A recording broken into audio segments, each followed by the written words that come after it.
What is the command pwd in shell? So here I am in this location in a Windows machine. I'm gonna start bash command from this location. Select the running bash command, running bash, typing in the address bar. I got this bash shell command.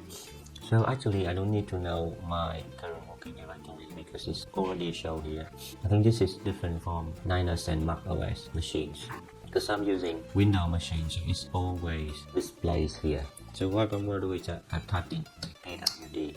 So this will return the current working directory. So what does it mean here? We got the path is pretty long, which is here is mng, which is stand for generate mode point. Then it's like my computer in Windows. Then you got D is a drive name, then a mother folder, another subfolder, and your current folder or current working directory.